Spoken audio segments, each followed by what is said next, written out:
Yeah, let's do it. Here's something I'll chime in. But okay, we're live now. Hello, welcome to Fermenting Opinions. This is the Fermenting Opinions Hangout. I'm your host, David Papiden. James McVeigh is not with us, but I do have Amanda Lace and Melissa who've come to ferment with us tonight. And tonight we are talking about the two major topics that are big news this week. The first one is the Democratic windfall of victories, essentially, across, New Jersey and Virginia and some other places as well. And we'll get to that here in a minute. And the other thing that we're going to hit on tonight is another mass shooting, this time in Texas at a church. 26 people were killed. Something like 10% of the town's population was in that church that were killed. And what happened with that, and what real and fake news came out, right in the aftermath. So those are the things we're going to hit on. But let's start with the elections that happened yesterday and were called, I guess, at various times throughout the night. The big one is was a sort of a closely contested race, like right up until the end, and it was this guy Northam who ran against Ed Gillespie, who had previously worked for, I think, the Bush administration, and he was a lobbyist and all these. The funny thing is I don't know much about Northam, but I know things about Gillespie because he pretty much ran on Trumpism. That he was very much the demagoguery about, it's MS-13 and gangs and preserving Confederate monuments and stuff like this. And he was sort of ginning up all of this attention over, it's like the wedge issue stuff. I think David, go for it. David, to ferment a little bit, I think that what he basically stands for is sort of this real, always going to be Republican, no moderate in my stance ever. If you're going to sweep as broadly right and then as far left moderate, you can't, not to get the moderates, but you know what I'm saying? Like the dividing line between someone who will always be on the right and someone who would compromise with someone on the left over an issue. I think he represents the former. He's one of those guys that is going to say, no matter what, I'm voting Republican. I'm going to back what Trump says, and we're going to support him. And I think right now that if you're rigid, you're going to break with just the force of all the division, both within your party and then both between the parties. Yeah, no, I definitely agree. That, it's like I said, he kind of, the joke was that he ran as like, Trump Jr., like a illegitimate, like that he's basically like everything Trump stands for. And I mean, it's Virginia. It's right there by DC. They're in the shadow of Washington over there. But it's kind of a purple state. It's gone in my lifetime that I can remember. It's had Republican governors and Democratic governors. But this seems like a reaction to Trump, and it's everything I've been hearing about because I go to party meetings here locally in Murray County, and everything is geared towards, we need to win these elections. They're basically the down ticket elections. I mean, in this case, from president, but we're talking about, the gubernatorial race and then all this stuff down below. And I got a long list of stuff that in Virginia and in other states where we've been winning, it's like the only way we're going to sort of check Trumpism and check Trump is by getting Republicans out of office. There's really no nicer way about it, because the way I look at it is even the decent Republicans, the moderate ones, the ones who aren't, ideological crazies, that they're afraid to stand up unless they're leaving office, like we've seen, like Corker and guys like this who are speaking out in McCain. I'm sorry, go ahead. Okay, your ideology that you just referenced, the idea that the only way to win is to get Democrats in office, could not agree with you more. And one way I've been able to, I just have to shamelessly plug here, there's this organization called Emerge, and what they do is they recruit, train, and help raise money to fund Democratic leaders in all different positions of office, from district attorney to, attorney general to, any type of, governor, senator, obviously, legislator, any of the House of Representative members. It's anything you can think of. They train women for these positions, judges, everything. And I think judges. Maybe I'm wrong on that, but I think judges. So I heard a crazy statistic yesterday. I think I heard it from NPR. I'm not 100% sure. Not all. Wait, can I just say, I'm sorry. not all judges have to abide by. Not all judges do it that way. Just have to say that. Sorry, not federal judges. It was something like 30% of down ballot positions were uncontested, and they had interviewed a woman, and I forget where she was at, but she had run for school board, and no one else had ran against her, and so obviously she won. And once she got into the position, she realized how much work it was and had to resign. Wow. One to take her place, which is unbelievable because you think about the school system and how impactful a position like a school board member really is on a community and in a city. They can have so much influence, I guess, everything from property values to the business community, because it feeds, the kids as they grow up and they take part in their community. They're part of the business community. And for a position like a school board member to not be taken seriously is pretty incredible. But then if you go back to 2008 and you look at how the Republicans flipped so many districts, that's what they did. They took people and they ran them into school board races. Susan Curley is the perfect example in Williamson County. Woof. They did it with the county commissioner seats with Beth Burgess and all of those other people. It was grassroots. It was from the bottom up, not the top down. And I think Democrats have gotten away from that strategy and really haven't learned the value of that bottom up strategy as far as taking over and flipping seats. Like, you have to start somewhere, and you can't always just assume that because you have your party in office of the president that everyone else is going to follow suit. I think that Democrats really need to consider that. Yeah, no, I couldn't agree with you more. And you're absolutely right too when you're talking about people running uncontested. I am shocked about how much I hear about this. We had not too long ago, well, actually last year, Melissa, you remember when we had Ross come by because he'd basically thrown his name in the hat for county commissioner, District 4, which is my district, and I was actually also told I should run, which not going there. Because like we had a person was basically vacating their seat, and like they couldn't find anybody to sort of like in between elections to fill that seat, and so they had to hold a special election for that spot because they couldn't put their heads together and find anyone to basically throw their name in, and they would have been brought in. Nobody wanted to do it. Like I have my own reasons I stayed out of it, but like just the complete lack of interest from the populace. And I know a lot of people who are on the school board in Murray County who are there because they run unopposed every single time. And exactly, yeah. And it's a big part of the Democratic strategy now is that, no, we're not going to let this slide anymore. These seats need to be contested. And I think a lot of them can be won with, not too much effort, really. And you just have to show the level of interest. And that's where this stuff starts. It starts at the local level and it works its way up. So, man, I think you're on point. It's so disappointing, too, because it's not even just people getting involved in running for office that's the problem. It's just people in general being engaged. I couldn't believe how many people were posting on Facebook, in our last city election, like, oh, I didn't know today was election day. Like, how do you not know that there are signs everywhere when you drive to work? Like, Is it Republicans that are saying that? No, it's everybody. Our voter turnout in Spring Hill was like 7.7%. And that was here's part of the problem. Do y'all have Democratic candidates on the tickets? Do y'all have how much is Democrats are in y'all's cities? Like is that like disproportionate? One on our board of mayor and aldermen. Because I just can't believe y'all have. They don't run under a party banner. But here's the problem, though. Go ahead, Melissa. Here's the problem. This is not just Spring Hill, Columbia area. This is nationwide.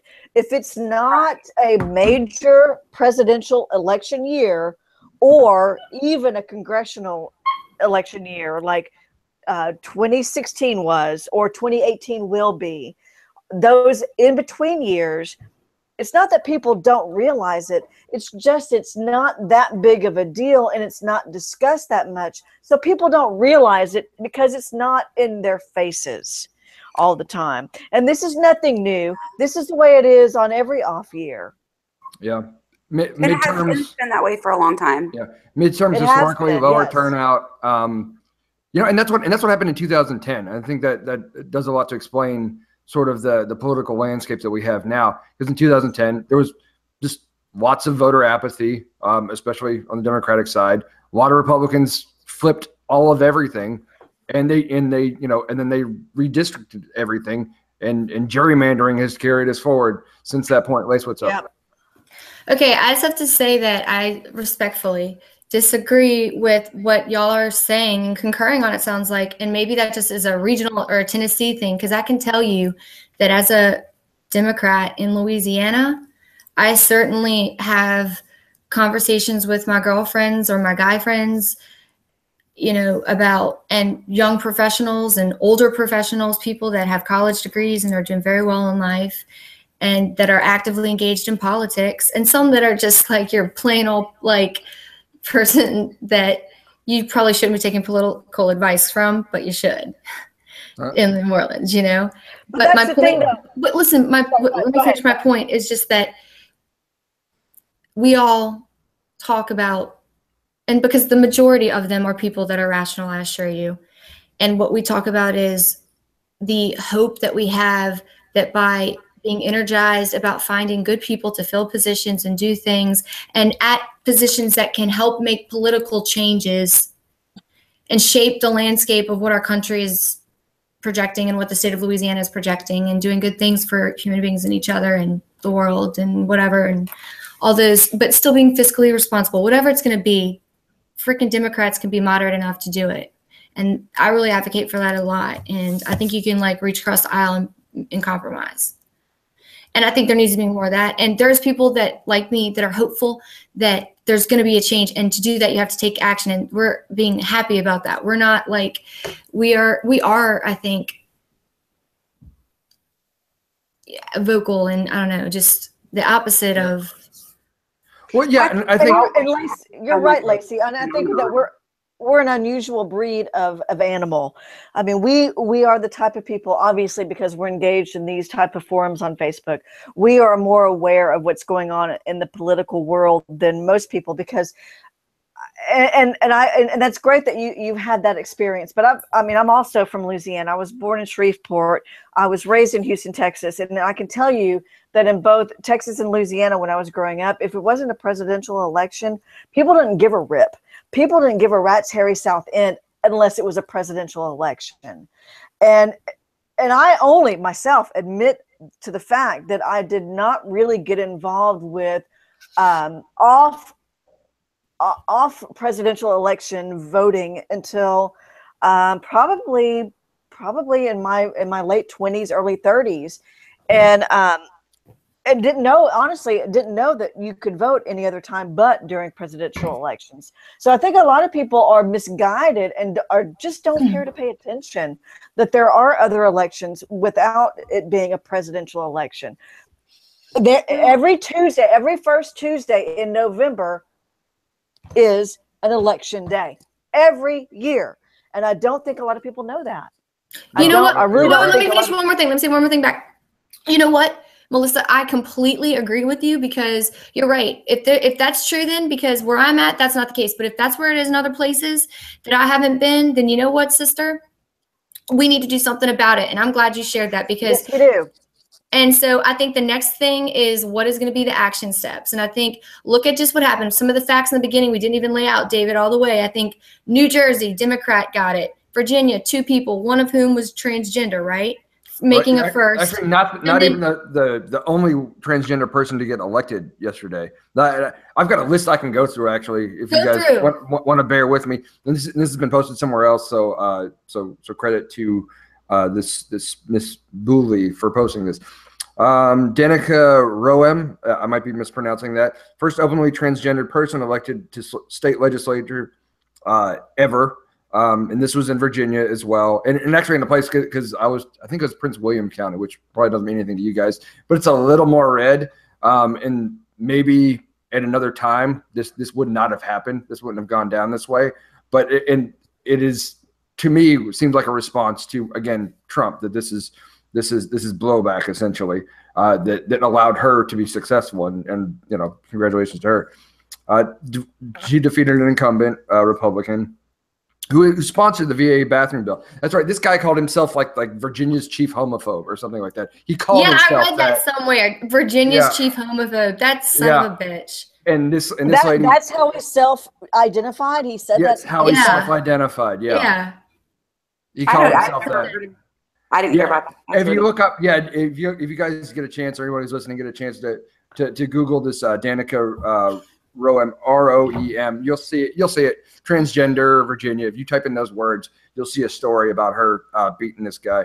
So he introduced a bathroom bill. He's like so many of our awful legislators we have in Tennessee, but I won't get sidetracked here too much. Elizabeth Guzman and Hala Elia both defeated Republican incumbents to become the first ever Latinas elected to the Virginia House of Delegates. Joyce Craig defeated Republican incumbent tonight. This is from yesterday. The first woman to be elected mayor of Manchester, New Hampshire. Ravi Bala, the first Sikh mayor of Hoboken ever. And that's in New Jersey. Won his race for mayor despite there were a lot of racist propaganda that was ran against him. Andrea Jenkins, first openly transgender woman of color elected to the city council of Minneapolis. In Maine, became the 33rd state to expand Medicaid. That's another Democratic win. Kathy Tran, first Asian American woman elected Virginia House of Delegates, defeating a Republican. 14 flipped seats in the in Virginia. That's pretty huge. And that's despite Sorry. That's despite the gerrymandering in Virginia, which is almost as bad as in other places. But David, let's be honest here though. Virginia has always been a very purple state. Sure. And most lately, at least in my lifetime, as a voter, it's been a little bit more blue than it's been red. So that's really not surprising. Haley. Hi. Get situated. Okay. I'm just gonna finish this out real quick. It's almost over. Please, sir. Please, yes, sir. And then we should move on to the next topic.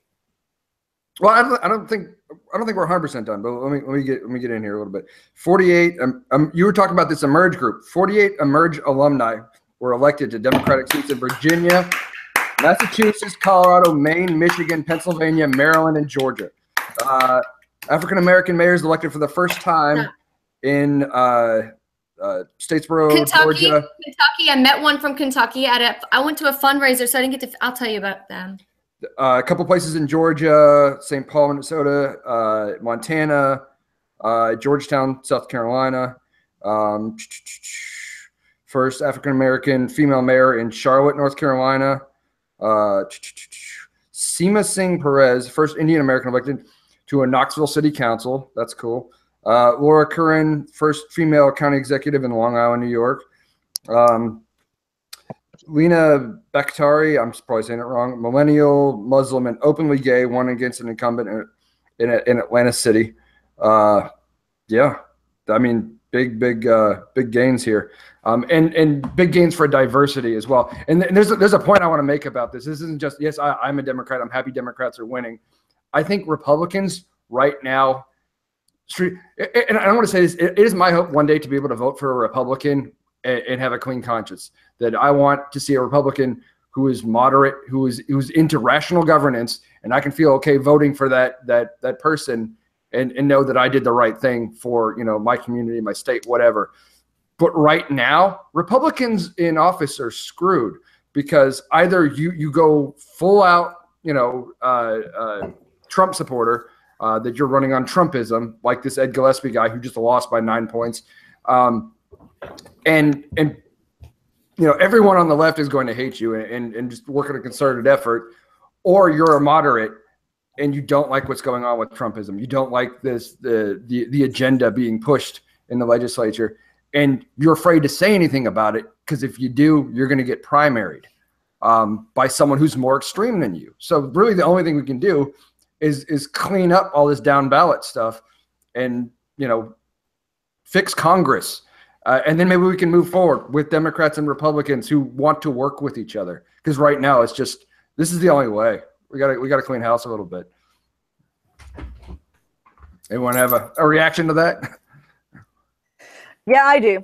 Go for it. You know, I have a large mouth, and I always have a reaction. Sure.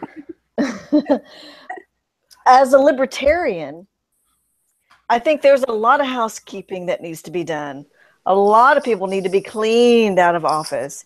And I don't think that we're ever going to, and this is, I mean, and this may be too broad a statement, too broad a gesture, but never in my life, and I'll be at 48 in January, and in my lifetime, I've never seen such vitriolic behavior toward each other, left and right. I've never seen such partisanship and anger and hatred toward each other. And as a libertarian, I'm stuck in the middle. I'm like, I see your side a little bit, see your side a little bit, but what I'm hoping for is some kind of, heaven coming down from above and restoring sanity to this world. But the problem is we've got these factions.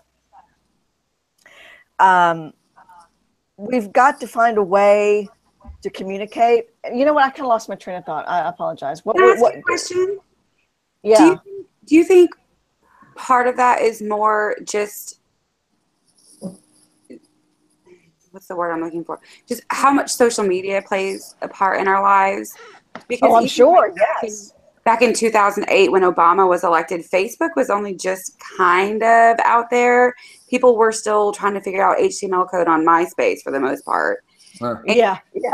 And I feel like a lot of people, when they're behind a keyboard, they start to talk at each other instead of to each other. You don't read faces, you don't read reaction, and people just lose all sense of decency once they get behind a keyboard. And I'm not just pointing a finger at other people, because I can be the same way too. I know I get that way. I think pretty much all of us are guilty as charged. But you're absolutely right, Amanda. You're absolutely right. And I think that David, I'm kind of with you. I mean, I in the past, when I was living in Texas, I have voted for, and even here in Murray County, I voted for one Democrat. She doesn't want to be known as a conservative, more Republican person for fear of losing her job. So she remains a Democrat. And I voted for her. I voted for a Democrat when I was in Texas, but they were more of the moderate, rational vein. And I think that both parties have rational people willing to communicate with each other. But like I was saying, in my lifetime, I've never seen such animosity toward each other. And I think until we clean out, sweep up the bullshit. I mean, I hate to use the term clean the swamp or drain the swamp, but until we get rid of lifelong politicians, this was never meant to be a lifelong career. In the days when our government was created, our country was created, you were meant to go and serve your time in Congress and then go back to your farm or to your business, and then that was it. You were not meant to make politics a career. We've made politics a career, and that is where the problem lies. This is the problem. They go to Washington, they see that gilded castle, and they don't want to leave it. They become rich, and they don't want to give up the spoils of their election. And now we've got these lifelong career politicians. That's the problem. But here's the spanner in the works.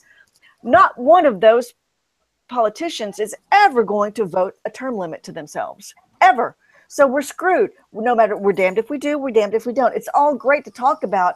Well, let's get rid of the bullshit, but the bullshit is never going to give themselves up. They're not going to vote themselves or vote themselves out of a spot in the next election.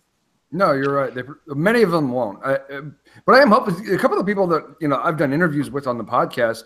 Their two primary opponents, Stephen Reynolds and Mariah Phillips. They both talked about not wanting this to be what they do for the rest of their lives. Like Reynolds said specifically that he would want, if he wins, that he would do 2 terms and then retire from office. That's what he would want to do. And that's self-limiting. But again, you have to get a majority of people to agree.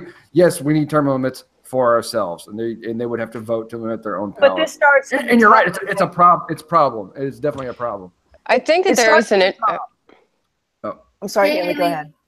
I think that there is an interesting point about social media and thinking about that in connection with politics.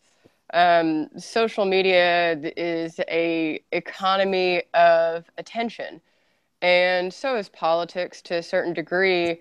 But because social media is this sort of attention-based economy, it's given rise to, the terminology of trolls and things like that, where it's more fun to sort of get attention, to create outrage, to go along that vein. And as politicians who are also breeding on an economy of attention, they need votes to have their jobs and everything. I feel as if perhaps social media is becoming kind of the antithesis of democracy to a certain degree, because it's a competing attention economy. So that's just my thought on that. So I have to ask though, why do you think that democracy equals attention based? Like, I get you're saying, what assumptions about the users are you using to arrive at that conclusion? I mean, you use social media to connect with people, and you post things because you want people to see it. It's an attention-based platform. Yeah, one of the things, if I could chime in briefly, that when we were starting this project, the Fermenting Opinions, talking about doing the Hangouts and doing the podcasts and stuff like that, and Melissa, we were sitting down, we were at, was it the Bear Creek Bar or whatever? We were sitting down and we were having a conversation about this. I had just listened to a podcast episode of Sam Harris's podcast, and he was interviewing one of basically like the engineers that works on Facebook. And what this guy was explaining was that Facebook runs, and I'm sure it's true across all social media platforms really, that it runs on an algorithm of attention. Yeah. The things that will get the more clicks will, sell more advertising essentially, over time. And what do people click on most? It's shit that makes you mad, right? And you are responding to outrage basically all day, every day. And it's always about, it's this editorializing of the news where people will go on and they will pontificate based on the facts. And it's always pointing a finger at somebody, right? It's always casting the other side politically, the other side religious, the other side of whatever it is that you're on, of whatever your position is, as the bad guy, as, and it assigns the worst motives to these people. And it says things, and really it happens on both sides that are completely unrealistic and unfair. And we respond to it. We've responded to it fantastically, because we will click every time we see, every time I hear about some, evangelical preacher said some awful thing, about, anti-LGBT or whatever it is, I'm going to click it because it's going to piss me off every single time. And I will respond to that. I have a question about that, David. Sure. Do you think that has given rise to the proliferation of fake news on the internet? Absolutely. Yeah, because people respond to outrage. They don't bother to check and make sure it's real. And that's actually, we can, I don't know, we'll use that as a segue later maybe, but we'll come back to that in relation to what happened with the shooter over the weekend. But yeah, it doesn't matter because you're mad, and it's whether or not it's true. It sounds like something that's true or something that you want to believe. Because, well, it has a high currency value on social media. It gets a lot of attention. Things that make you mad, things that you completely agree with. Those things have a very high attention value in the social media currency. So when it comes to diplomacy, that's boring. And so that is kind of my thought on social media sort of degrading, in a sense, democracy, because it's attention-based, whereas governance shouldn't be. I mean, sure, you get elected based off of votes, you get elected based off of that attention, but the actual government, the actual diplomacy, the making deals, that's boring. And I feel as can I ask you this? So, Haley, do you think that becoming president doesn't give you attention? Of course it does. You become the most famous person in the world. Okay. So then do you think that becoming a judge makes you an important person? Yeah. What about a senator or any type of legislator? Any elected official, you've demonstrated your value to your constituents. And so why is it not intention-based to want to be a vessel for the public's voice? I mean, that is attention-based, but whenever, whenever it actually gets down to getting the job done, it's not sexy and exciting anymore. It's not exciting headlines. You're trying to, think about raising the taxes in Harris County a percentage to accommodate for Hurricane Harvey trash pickup. You're having to think about whether or not you can funnel funds into making a new reservoir. It's not, as a member of Antifa, that's going to get a lot of clicks, but what you're trying to do with your job, the actual things that you're trying to get passed and get done aren't attention grabbing. See, I would think that on social media, like, people would probably feel similar to that. Like, they're not all, I mean, it's attention seeking too, but it's, I don't know, it's I think they all have jobs. Like the things you just said, they all do. They're like normal people things. Right. I guess what Haley's getting at is, like, if you've ever, belonged to an organization, whether it's governmental or whatever, like, if you go to a business meeting, like I have to run a business meeting for AU, it is the most tedious thing in the world. It's not fun. It's not sexy. I don't feel like we're fighting the good fight.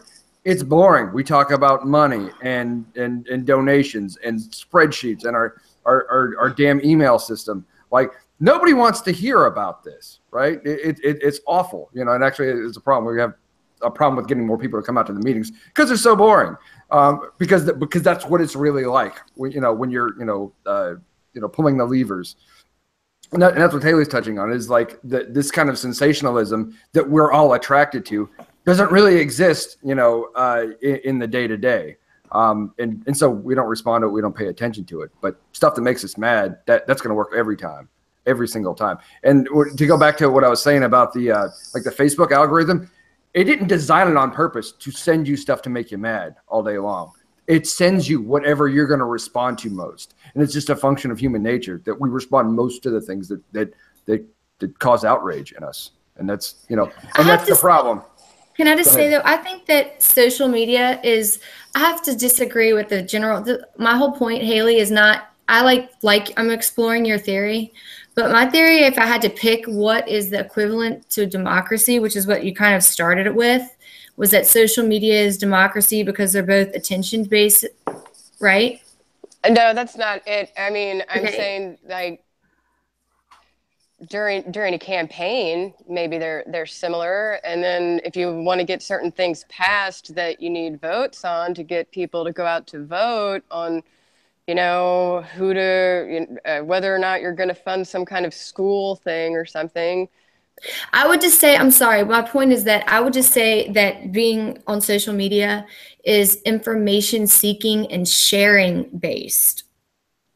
At least in my experience, that's why, and like reaching out. I mean, there's an element of reaching out to friends and old family members and keeping in touch. You're right. Absolutely. And it's attention based. I agree. But I think there's also an element of it, perhaps like on Fermenting Opinions, it's not always like that when people rough it out. But I also think that one of the reasons I go to like our site is so that I can be able to, find new articles.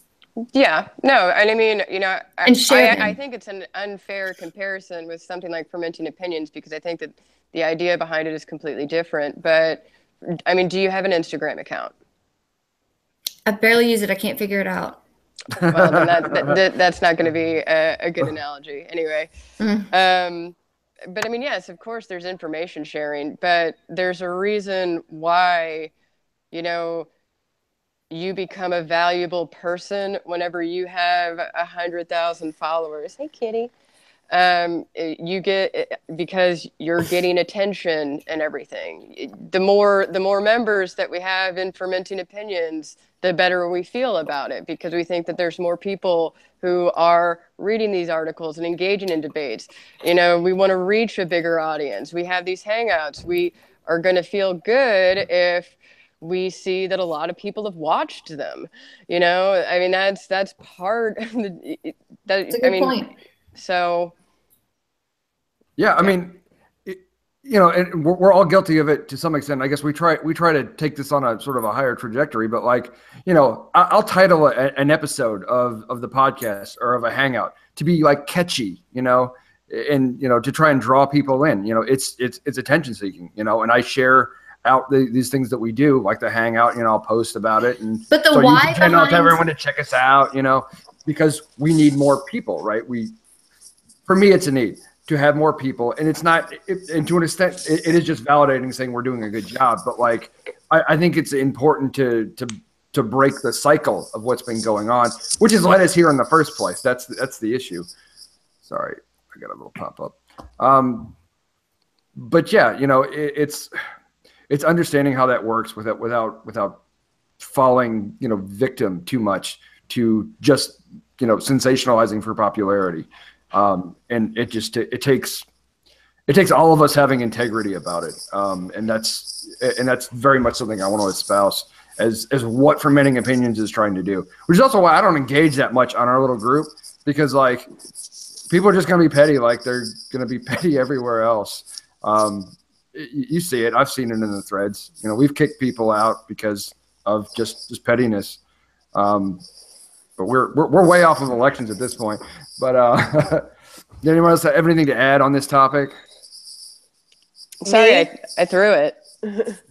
No. It's okay. I think it was really inward. I just think that we need on the next, either now or the next time, we need to think about. I think the next question is, because Haley's absolutely right. I guess it all is attention based, but I think the next question then is why. Like what are the motives of the people? Because I think that it's diverse. Like I think there's different types of attention seeking. I can tell you why. It's easily psychologically defined. Everybody wants to be heard. Everybody wants to be validated. Everybody wants their thoughts and opinions and beliefs to be heard, listened to, and either validated or confronted. Is that attention or exchange? It's both. Everybody wants attention. Everybody wants to be engaged and exchange.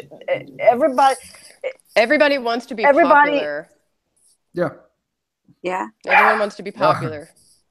Well, what was that song? And like that, it was a Brad Paisley song. I'm famous on Facebook, or I'm a big man on Facebook or something. It was all. Y'all know what I'm talking about? No, I mean, I don't know the song, but I get the idea of being like internet famous. Like, yeah, internet famous. Yeah, and that's, I mean, yeah. Yes, we do want to be internet famous, but we're trying to use that for something a little more responsible, I guess. We're not getting paid for this. Yeah, we're not getting. I mean, don't get me wrong. This is a nonprofit, not by a single definition. To help pay for like some of the money I've spent on equipment, and maybe I can keep my bar stocked a little bit better. But like, they ain't getting rich on this, you know. We do this because I think, you know, it's the reason why, you know, we feature, you know, local candidates, you know, on the podcast, and other people talking about, you know, nonpartisan approaches to truth and skepticism, and having a better understanding of the issues, and getting away from the fucking demagoguery and the spirit of revenge that motivates everything political right now. Because that's the problem. And we're trying to be, you know, part of the solution, to, you know, sort of contribute a verse to being, you know, involved in the solution. And part of that is a bunch of Democrats winning. To tie that back to, you know, the topic at hand. So speaking of truth and getting away from, demagoguery and fake news that people respond to, if everyone's cool with me segueing at this point to what happened in Texas. Yeah. Yeah. Okay. Oh, yes. Yeah. So this guy, was his last name Kelly? Something. Yes, it's Kelly. The guy's last name's Kelly. He was Devin Kelly. Devin Kelly. Thank you very much. Yeah, because I couldn't get the name right. But anyway, Devin Kelly. He on Sunday goes into a church service in a small town of like somewhat 700 people. Yeah, like just 700 people, and he kills 26, including a lot of children. And just went in there, opened up on a mass shooting. We've heard about mass shootings way too often anymore, and this is just another mass shooting at this point, which is a horrible thing to have to acknowledge about the society that we live in, that this is just, it's commonplace now. But one of the things that was, I guess, not most disturbing, as compared to mass murder, but the fact that there was so much fake news that was propagated right following this, because everyone wants to know why he did it. We still don't know, like with the Vegas shooter, we still don't know why he did that. Yeah. That, we talked about the bump stocks and, this kind of gun versus that kind of gun. Why do you really need it? Second Amendment rights. But we don't really know. We don't have an answer. And everyone wants an answer when they hear about stuff like this. But what happened is somebody decided to supply some answers. They said that he was an atheist, which I guess is equivalent of, baby eating. And then they said he was ISIS, and those, you can't be both. And they said,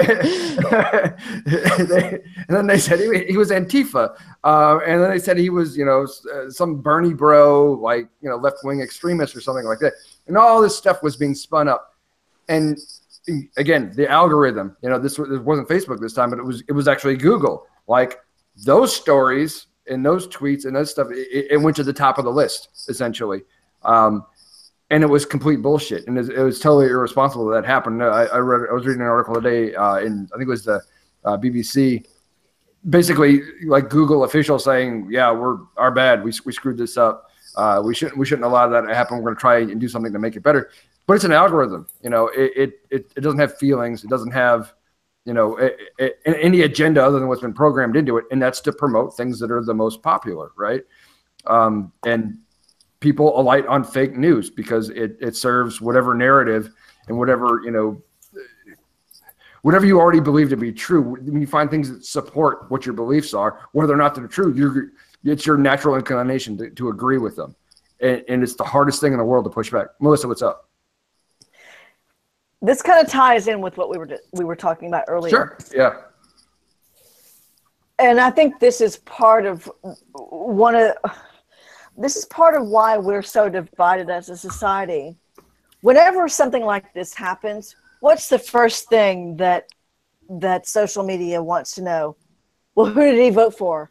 What party does he affiliate with? You know what? I don't give a fuck who he voted for or what party he affiliates with.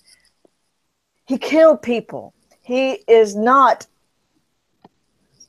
representative of left or right. He's a fuck. Plain and simple. I don't know if that's necessarily. I mean, I agree with you on he's a terrible, all of that other stuff. The first thing that I wanted to know, I think the typical first thing that most people wanted to know was, why did he do this?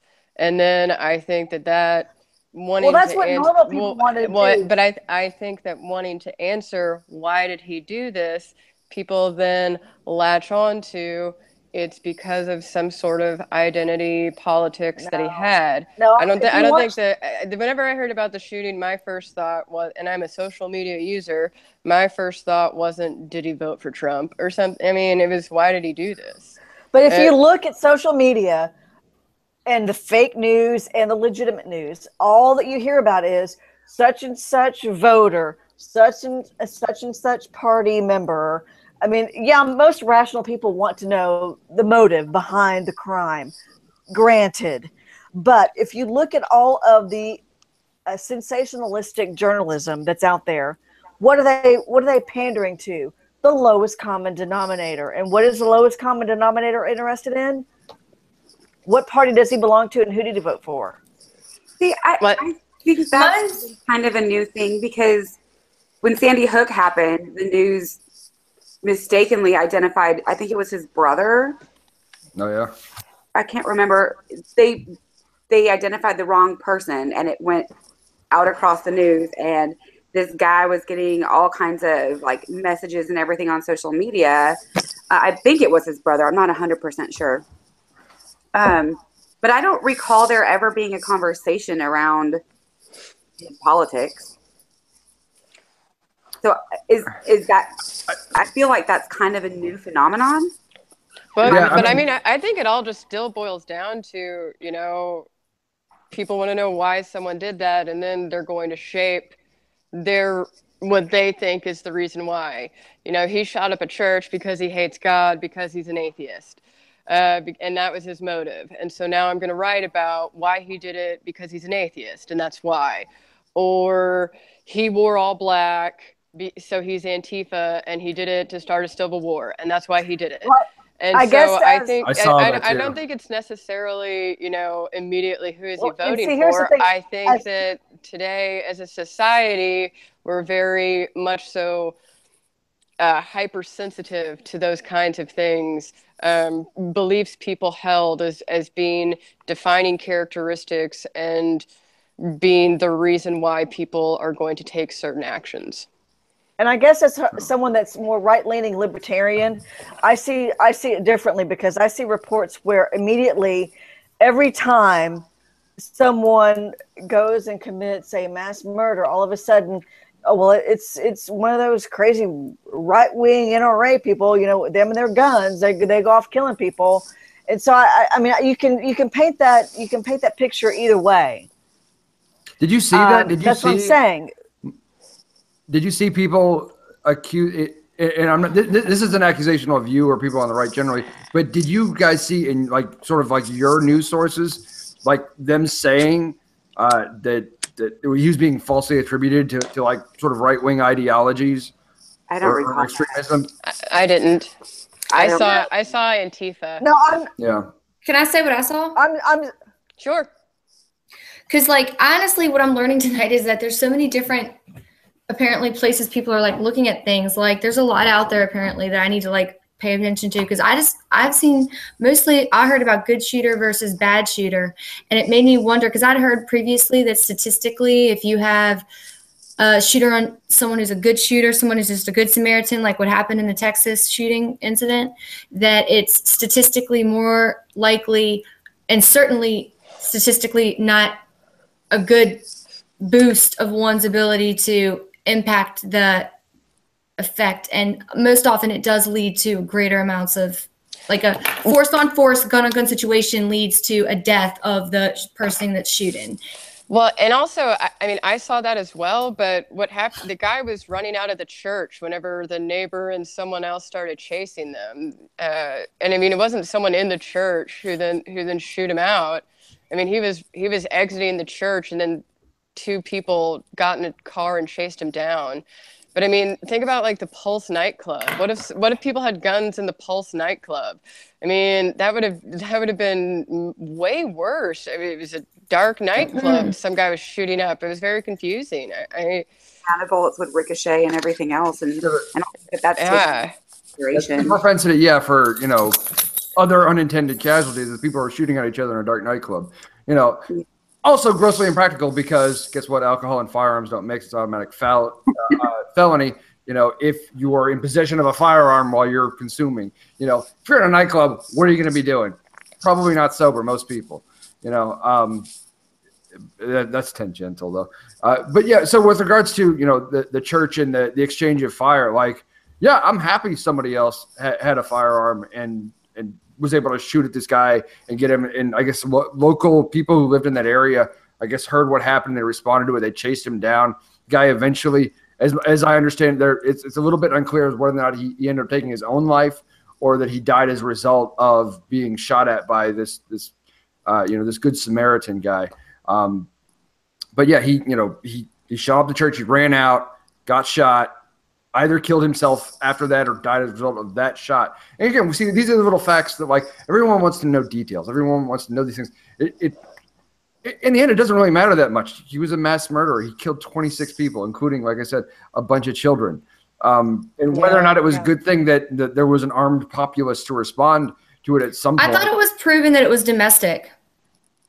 What do you mean? Yeah, there was he was having some sort of trouble with his ex's mother or something along those lines. Yeah, like it his was ex-mother-in-law. Yeah, like who is a member of the church.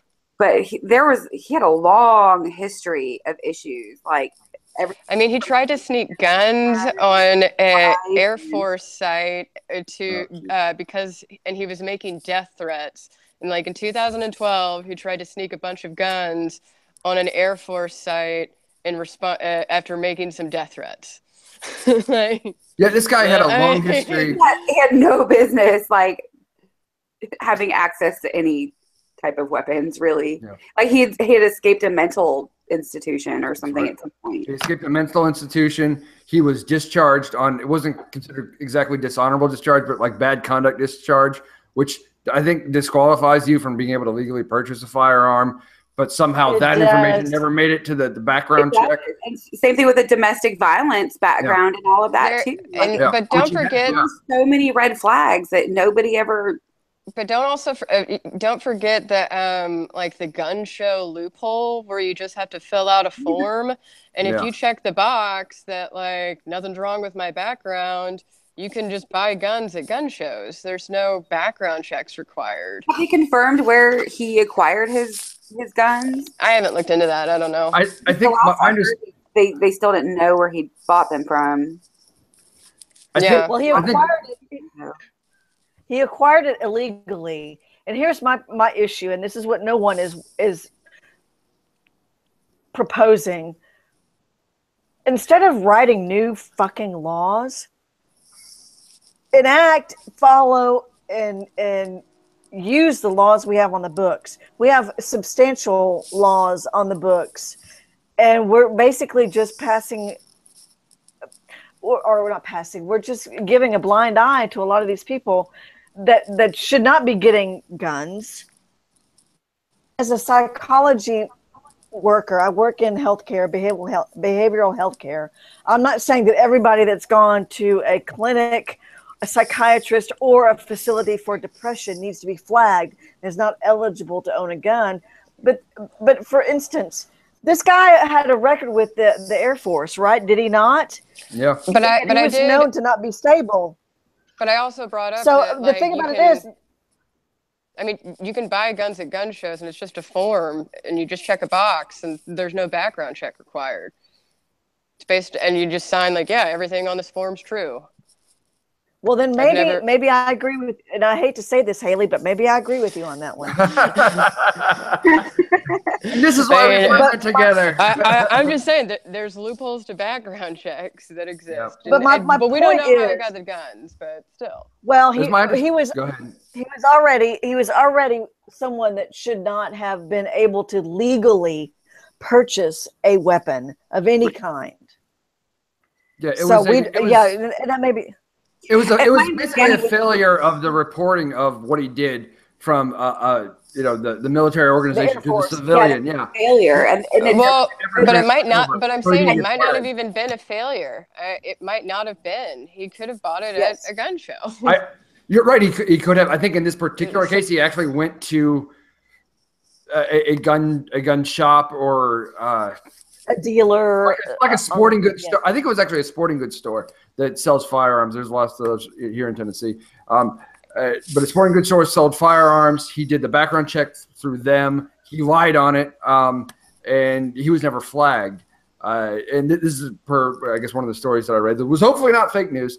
So, and if I'm wrong, call my ass out. I will correct myself, okay? But that he basically lied on this thing. They never caught him because, that reporting never made it over to the civilian side. Which say, like, if he was dishonorably discharged, it would have happened automatically. But because it was a bad conduct discharge, it should have happened, but there's a little more of a gray area there, and and for whatever reason, it didn't happen. So this guy got a hold of guns, but Haley, you were also right. You could just go to a gun show and say, yeah, I got it on his face, you know, and they'll give him a gun, like, because they're there to sell guns. Guess what? You know, that's what's motivating them to be there in the first place. So yeah, I don't think they're going to look too hard. And that's, I think I need a revolver right now to shoot myself for agreeing with Haley. Hey, you know. See you guys. You're going to be hugging it out in no time. It happens. Sorry. Y'all come I don't know about some that. of this punch. You guys will get along fine. God, no. Yeah. I'm not having any more of that punch. I've got a gallon and a half. Well, not quite a gallon and a half. But seriously, they drank all my beer. My kegerator behind me. Never happened before. I brought my own beer and drank only my beer. I bought it for the guests at the party. I had a Halloween party and it was not. I think he's just mad about people not drinking as much punch. Yeah, because the punch is more expensive to make. Like, I'm looking at it like, you know, in Pee-wee's Big Adventure, he's trying to save the snakes from the pet shop. And I keep looking at this punch like, ugh, what else can I get first before I go after this punch? It's so destructive. David, you know what you can do? There's this thing called a friendship cake. Friendship cake? Should I fill it with liquor? Yes. You bake the cake. You make the cake with liquor, and the cake sits for weeks. And then what happens is the next person, if I remember, this is from my grandmother back in Louisiana. Lacey, you know about the friendship cake, right? No, but I feel like when you said that earlier, I was like, you know what? I love the fact it's just such a different culture because it's like up there, it's like y'all, it's a very much more like red state than the South. It's just so, but the South is very small compared to the rest of the state because the East is not in a bad way. I'm just saying y'all are aligned with Texas a lot. Y'all are basically that's what I was gonna say. Texas. Y'all down there without being rude. What y'all in the south of Louisiana say about us? Y'all are just Texans. We're just what? East Texans. I mean, I call them East Texans, but I don't want to say that to Melissa because it would be rude, and I didn't want to be rude. No, honey. But it's true. We all say it. It's the fact. It's the fact. I'm a born Louisianan, but I was raised in Texas, so I claim both states as my home. And nothing you can say about me being from East Texas, Houston, Louisiana, Shreveport, Bossier City. Yeah. It's all good. It's all good. Well, I'm a Californian living in the South, so I'm just confused as all hell. Yeah. I bet you are. Oh, I bet you are, Amanda. and bless your heart. Welcome. She said bless your heart. 12 years? All right. Yeah, 12 years. I love it. I wouldn't go back to California. I love California. It's a great place to visit. It's a great place to visit. I like visiting, but I will never live there. Yeah, I don't feel like it ever will happen again. Spoke to you. I hear you. I've been to Sacramento. I liked it a lot out there. But, that's where I'm from. Yeah. Really, Sacramento? Yeah. Cool. I've only been to like Los Angeles, San Francisco, San Jose, San Diego. So here's a little fun fact. So Sacramento is actually a lot like Nashville. I just kind of stay on the coast of California. It's pretty country.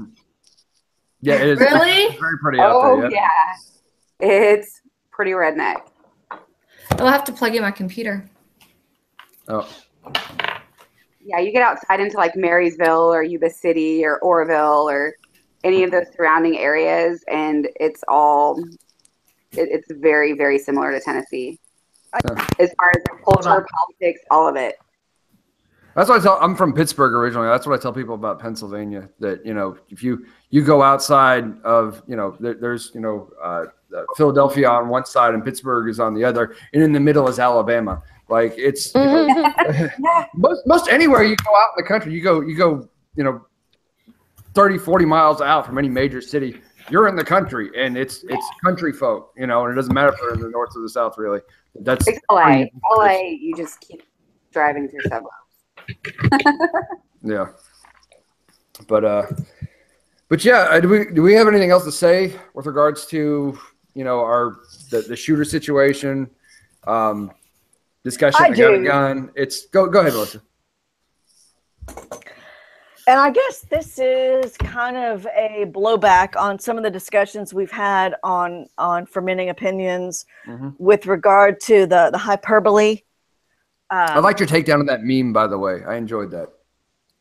You enjoyed that? I hate people who argue with memes. It aggravates the shit out of me because it's intellectually lazy. I think I missed something. Well, it was intellectually lazy and it was preposterous. And I think that for Lacey to agree with my takedown, thank you, Lacey, for having my back. But you made a good point. This was the meme just to set it up for people who are not in the group and are listening. That there was a meme put out, and I won't say by who, because we're talking bad about their argument. That it was something like the Second Amendment came around the same time that like slaves counted or black people counted as 3/5 as people. And it's kind of a genetic fallacy. But anyway, Melissa, what did you have to say about it? I said, well, then let's take away since we're, tossing away amendments, let's toss away the unreasonable search and seizures and the right of free speech and assembly. And because, at the time that those amendments were written, women couldn't vote. Right. Yeah. I mean, that's right. Basically saying, let's apply this meme's logic to something that is equally true. Yeah. And preposterous. It results in absurd consequences, right? The application of which results in absurd consequences, huh, Haley? Yeah. Yep. Yeah. That's it. Reductio ad absurdum. So my point was, and I know I hear this a lot. I see this a lot because I have some very liberal friends that are dear to my heart, locally and nationwide. And so I see what they post, and I'm no longer a Republican. I am a professed libertarian. So I kind of like to think of myself as kind of floating somewhere to the right of middle. But I still see things pop up from time to time, and it's always the same canard. Well, at the time that the fathers of the nation wrote the Constitution and drafted the amendments, they couldn't have foreseen assault weapons. They were discussing strictly bayonets. And I see people on the right saying, well, at the time that freedom of the press was discussed, they couldn't have foreseen the printing press and the internet and social media. So, I mean, there's tit for tat, and who is tat and why is he getting all the tit? But wowzers. There's an argument on either side that's just as valid. And yes, the time that these amendments were written, none of these things were foreseen. However, that doesn't make one amendment any more better or any more proper of maintaining as it's written as the other. So if you're going to sit there and say, well, and looking at the Second Amendment, when they talk about a well-armed militia, they're talking about the military, or they're talking about a government-trained group of individuals. You can't parse that out any more than you can parse out and say, well, you know what?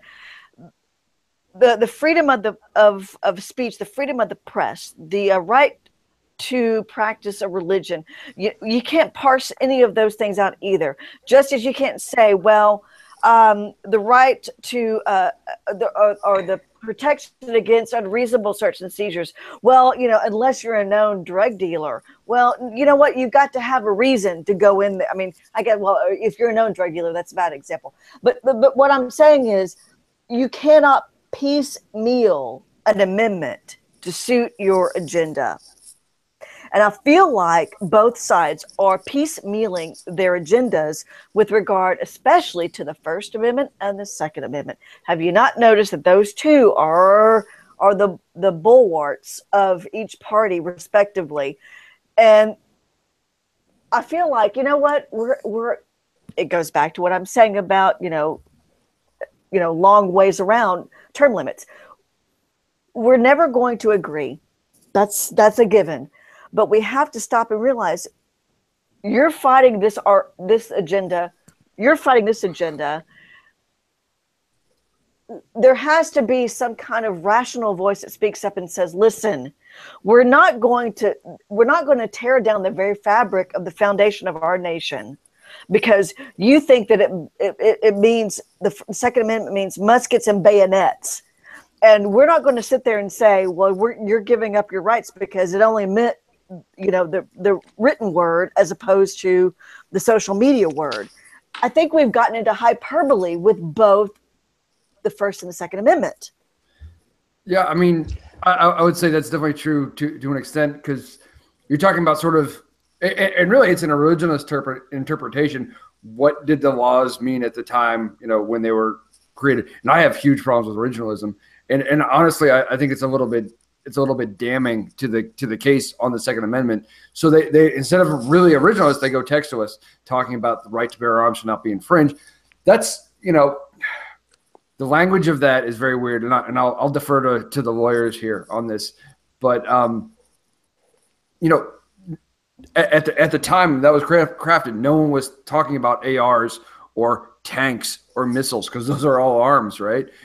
We do impose reasonable restrictions. It's not this absolutist type argument that you see a lot of times from the right, and really, and I'll have to go to bad motives here, but I think a lot of that just comes out of the NRA and the gun lobby, and always trying to push more sales of guns. And they talk about this like it is literally freedom. Your gun is your freedom. And anything that's going to restrict the sale of any kind of gun for any reason anywhere ever is a restriction on your freedom. And people alight onto that. And it's people are being killed en masse over and over again. How many times this year already? How many times last year? And that's the price of your freedom, essentially. Well, and David, I get that, and I understand that. But what I have a problem with is, okay, so assault rifles. Maybe we don't all need an assault rifle. Maybe we need to look at. I mean, if we're going to take this to its next permutation, what about handguns? How let's look at the percentage of assault weapon versus handgun crimes that are committed that result in murder, death, or what have you. I mean, well, I think you're touching on something. So first off, I think that any kind of argument about the timing that certain things were written or whatever doesn't really hold much water with me, just because, humans have been developing tautologies for a long time. We're going to say Pythagorean's theorem is because it was made thousands of years ago, suddenly certain math is wrong. That's not necessarily the issue. The Constitution and the amendments that go with it are about preserving the idea of liberty that we strive to have in this country. And I think that what people are forgetting people are holding on to the Constitution was written at the time of slaves. It's just not a persuasive or very credible argument. But liberty is a two-way street. And, it's not necessarily about, you're touching on handguns and things like that, but the liberty to bear arms needs to be balanced with the liberty to feel free to go anywhere without the fear of being gunned down and murdered. The ability to be able to go to a church, to a concert, to a movie theater, to school, without the fear of someone coming in there and shooting the place up. And that's what the Constitution is for. It's to preserve our liberty, but I think that we've lost sight of the fact that it's a two-way street. In order to preserve the freedoms that we have and the society that we have, we balance certain things that we hold dear and what we're willing to sacrifice them with. And, you know, I mean, yeah, arms isn't defined. It was written along to, who cares? But I do think that maybe we should talk about some of the other liberties that are being infringed by people, you know, wanting to have the ability to own massive amounts of weapons that can kill large numbers of people in a very short amount of time. That concerns me. If I went to church, you know, like I would want to go there without the fear of being shot up. Same thing with anywhere else. Well, let me ask you this, Haley. Do you have a problem, or do you see a problem, or is there an issue with you with having designated no gun zones like schools, movie theaters, and churches? I mean, those are completely soft targets. So of course people are going to gravitate to soft targets. I'm not sure. I have a response to that. I know what that is. Go ahead, Liz. Okay, sorry, David. I actually know because. Okay. I mean, no, you can go. You can go. I mean, I remember Jody used to talk about this, about soft targets on why you should not be named. Yeah. No. Yeah, I've heard the argument of soft targets. Of course, obviously, if you go to an area the stats tonight where a bunch of people are armed and ready to defend whatever physical location that is, yes, that's going to be. It's much less likely. But guess what? There will always be soft targets. So if you make 20% more of any physical location that you can go to, you can make a hard target that will deter an opportunist shooter.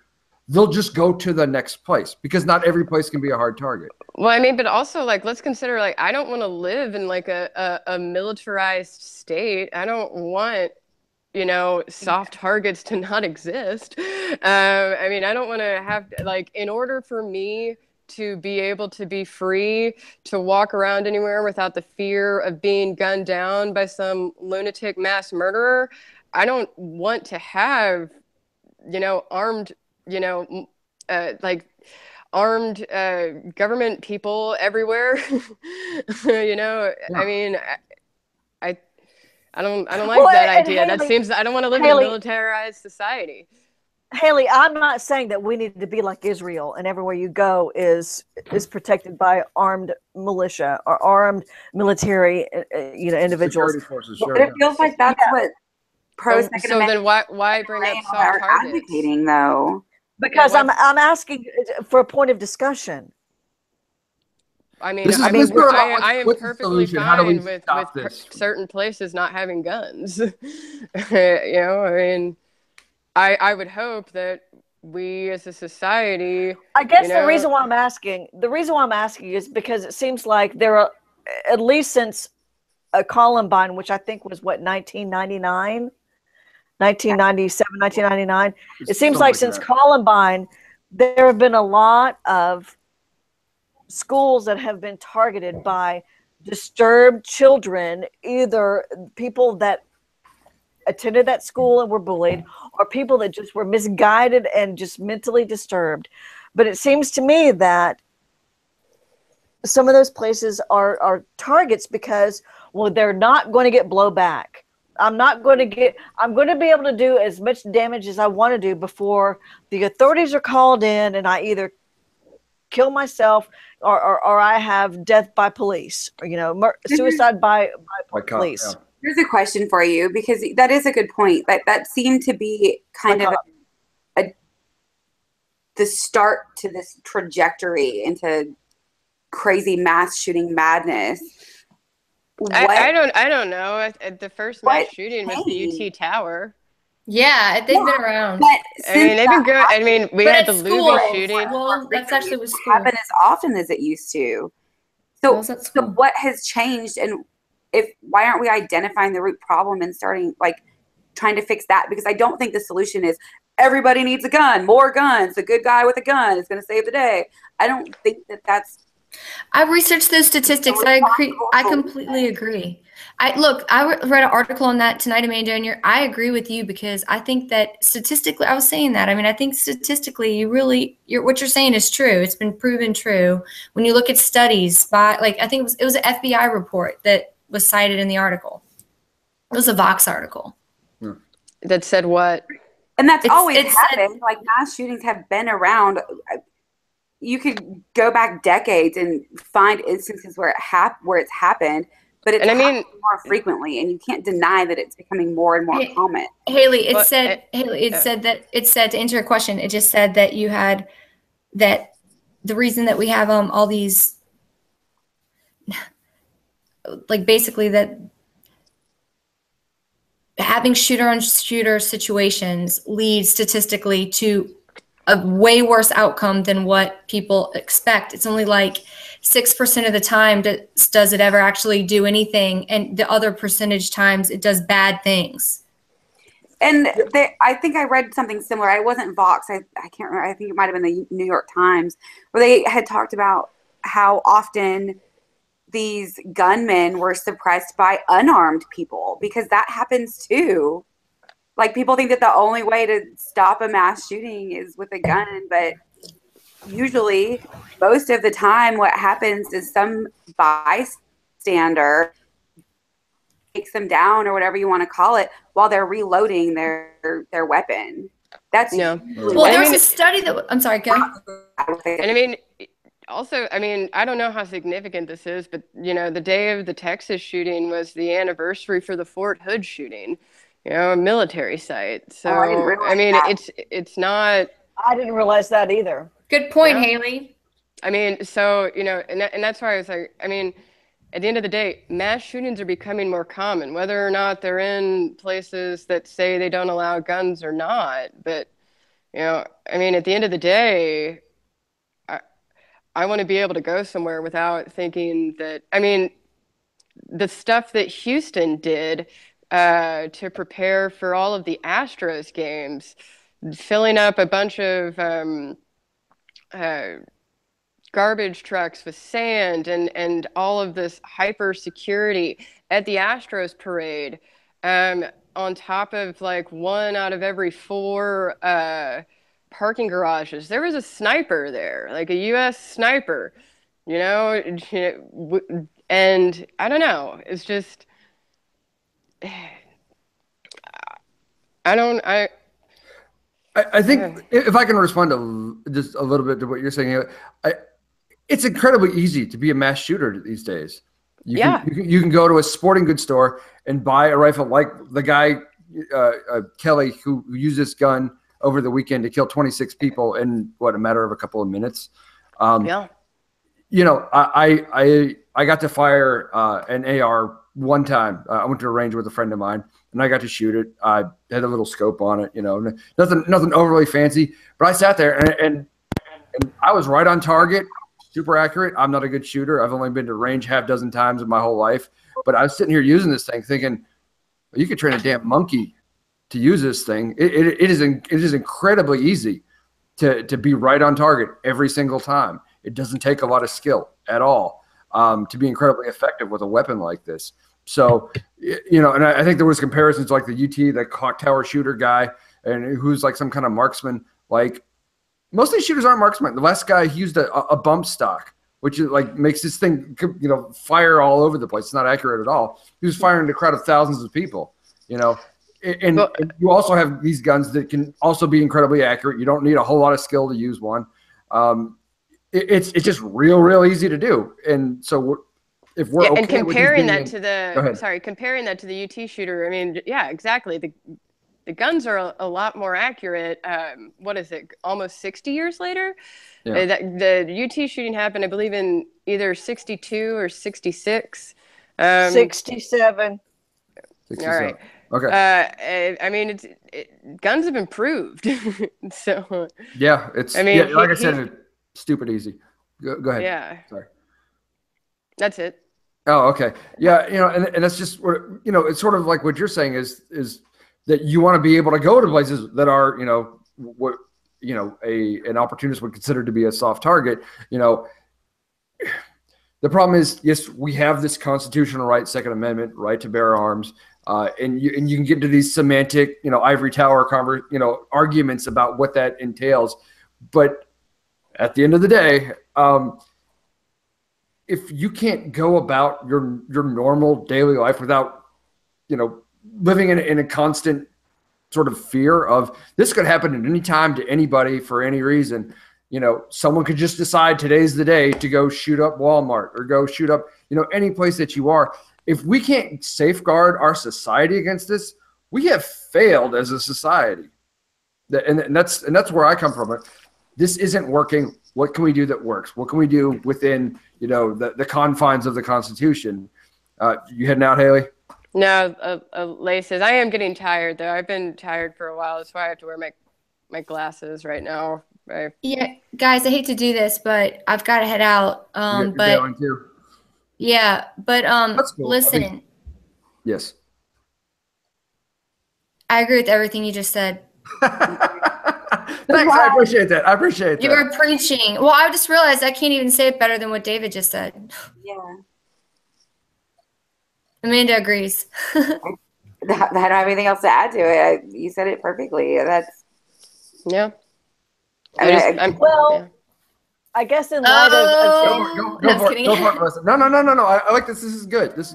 I guess in light of James not being here to kind of buttress any of my arguments, even in a small way, I'm the token asshole tonight.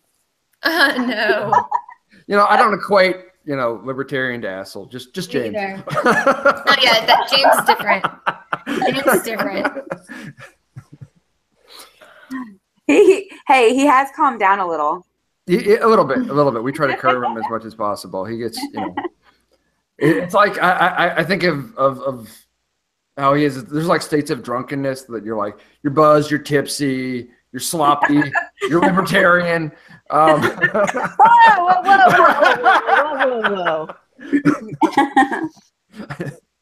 Sorry, I know I'm being facetious, but yeah, there's, you know, and I don't want to say, yeah, let's just toss out the Second Amendment, you know, but like, how do we do this? How do we keep coming back to this basically every single time? It's not, we are failing as a society that we cannot safeguard against these kinds of tragedies from happening over and over. It wasn't even a month from like the last one. You know, and it's happened again, 26 people, children, young children. I mean, it's not acceptable. It's a damn getting failure. worse. When we talk about people's Second Amendment rights, what about the rights of all the people that fucking died? What about their rights? I mean, it drives me insane. Yes, can Melissa, I speak go ahead. from a Go mental? ahead. I would like to speak from a mental health care perspective because that's where I work. And I know it's a cliche, it's a catchphrase. This is not a problem of weaponry. This is a problem of mental health care. Normal, rational people with guns do not assault people with their guns. People that have issues behaviorally, that have access to weapons, do. Okay? Sure.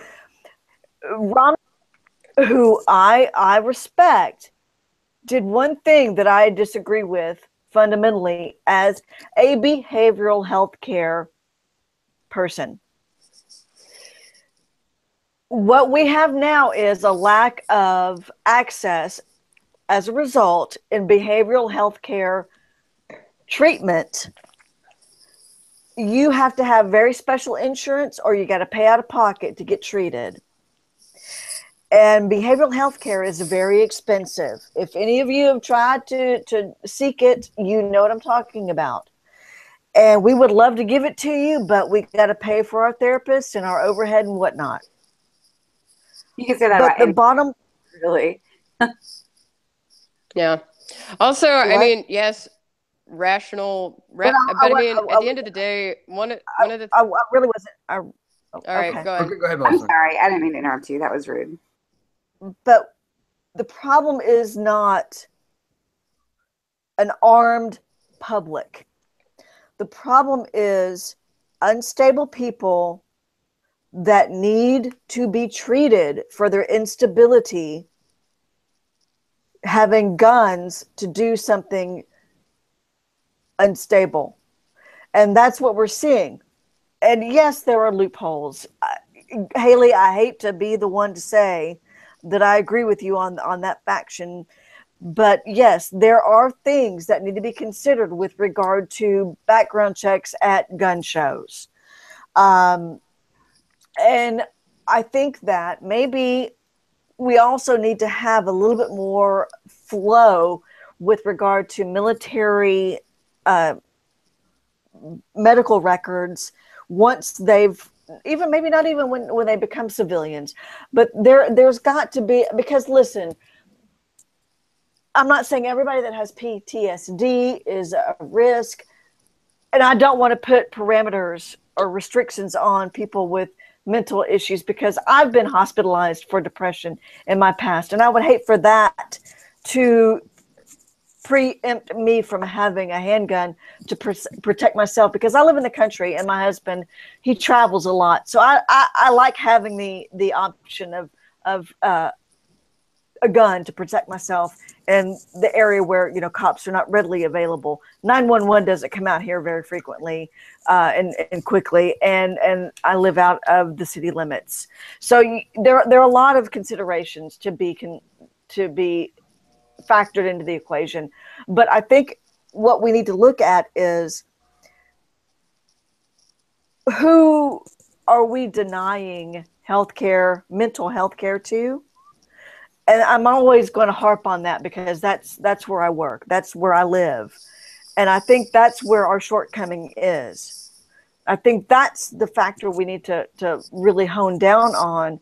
And instead of focusing on stronger restrictions for legal, responsible gun owners, maybe we need to, and I hate to say this as a libertarian on the right side of the aisle, maybe we need to give a little bit more consideration into insurance coverage for behavioral and mental health care. Maybe if we gave a little bit more focus to those disenfranchised people, maybe we don't have people that feel like their only option is, I've got to kill. Anybody want to hit that? Or I think, yeah, I think we do. I mean, obviously, this guy had like in the case of this shooter from this weekend, he had mental health issues. He had a long track record of domestic abuse. There was all the he had damn a long signs were there. track record of domestic abuse. I don't like equating a history of domestic violence with mental health. Like, I mean, you know, I don't know. No, I will equate it. Well, I mean, because if mentally healthy people don't engage in domestic abuse regularly. I mean, that's thank you. I mean, exactly. in that sense, they go hand in hand. But yeah, not necessarily just because there's mental health issues that should be disqualifying. I think if you have certain mental health issues that lead you with a propensity to violence, yeah, that should disqualify you. But how do you, you know, if you're a person like this, you obviously don't want to self-identify, because then you're going to lose your gun rights, right? You know, like this guy, you know, obviously couldn't really legally, and he lied and he got away with it, and he was able to purchase firearms. But like, and that's what I hear a lot. If you come back, you know, you come back from war, you come back, if you have some situation, you have PTSD, you know, you don't want to talk about having a problem because you're afraid of losing these things, right? A non-firearm analogy is, I know people in the aviation industry, if you are known to, you know, be needing to, you know, seek psychological help, you know, if you're seeing a shrink, if you've got mental health problems, guess what? You're going to get blackballed. You're going to lose your job. You're not going to be able to fly. You know, yeah. You're going to lose basically your career, which is, if you're trained as a pilot, that's pretty much all you do. And if you lose that, you've lost your whole livelihood. So you don't self-report, and that's why you hear, and it's not very often, but maybe like 10 years ago, we were hearing lots of stories of pilots who were like, you know, crashing their planes on purpose and stuff. The German that flew his plane into a mountain. Yeah. Exactly.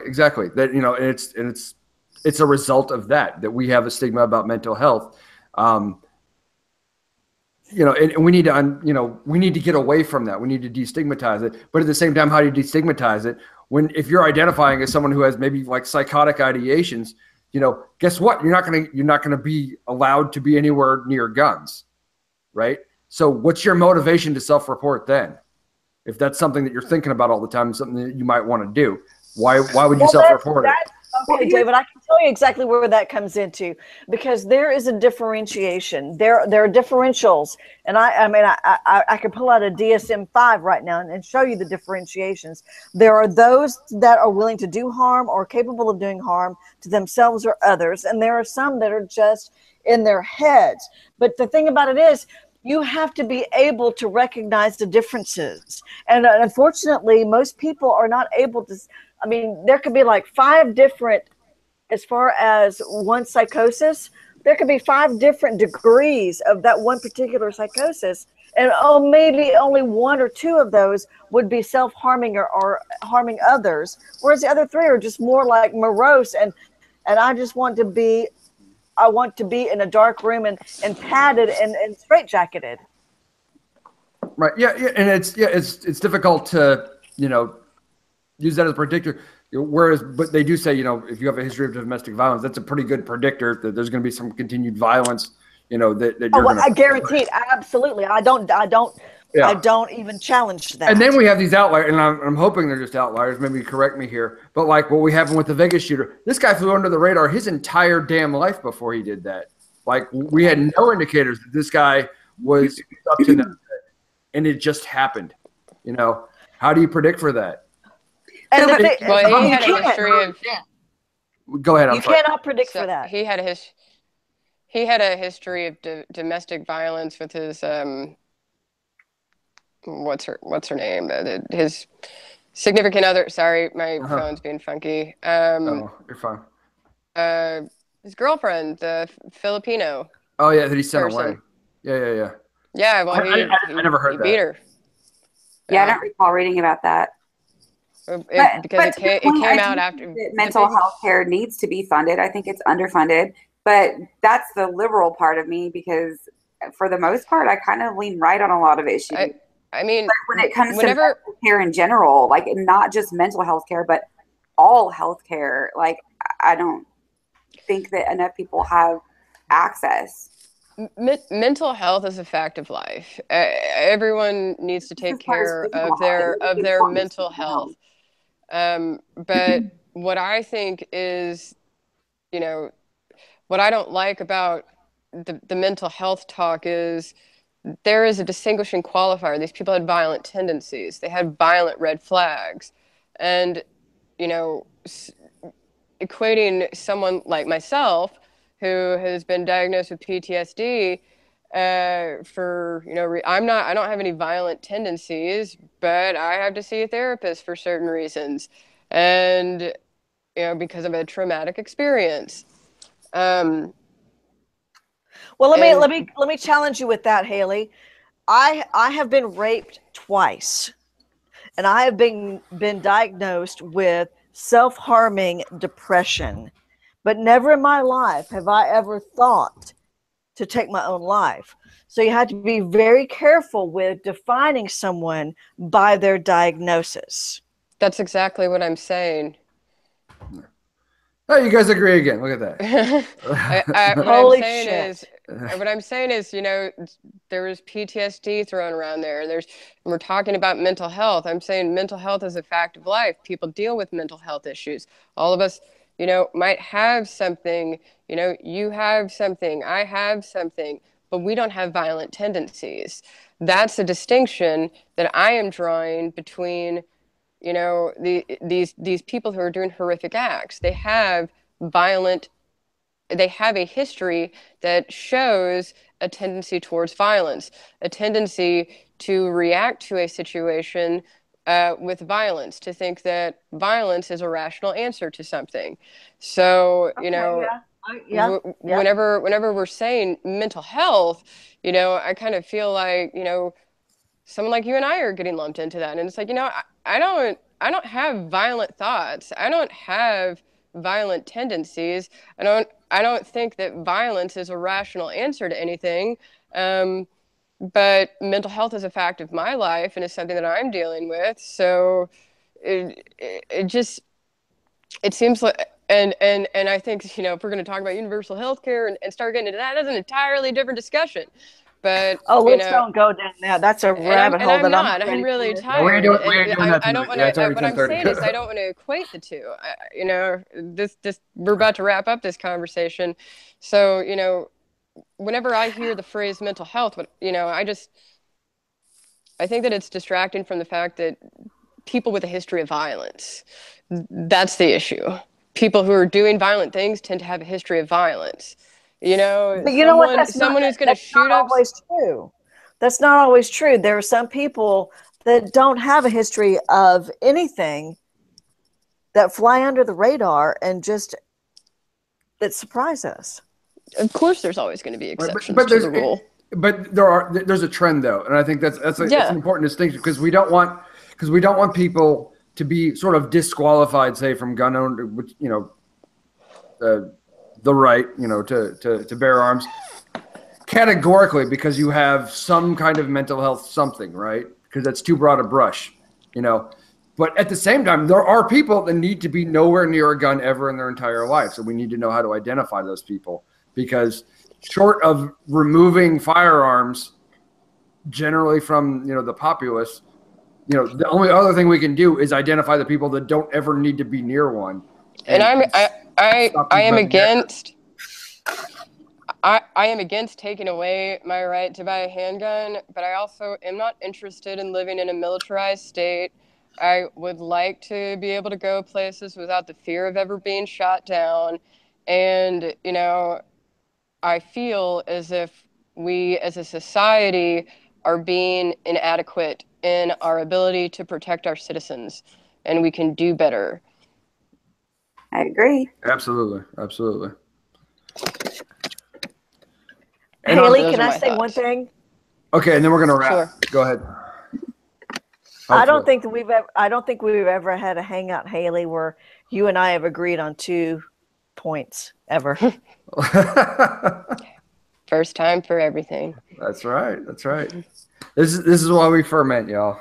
I keep saying it, but seriously, like face-to-face conversations, it's the only thing that works and gets people to come together at all who would, on paper just be at loggerheads permanently. Paper or digital paper of the Facebooks. It doesn't work. This works better. Not always going to be successful. But I continue to see strides. I continue to see people that would otherwise hate each other start to get along a little bit better, at least. So that gives me hope.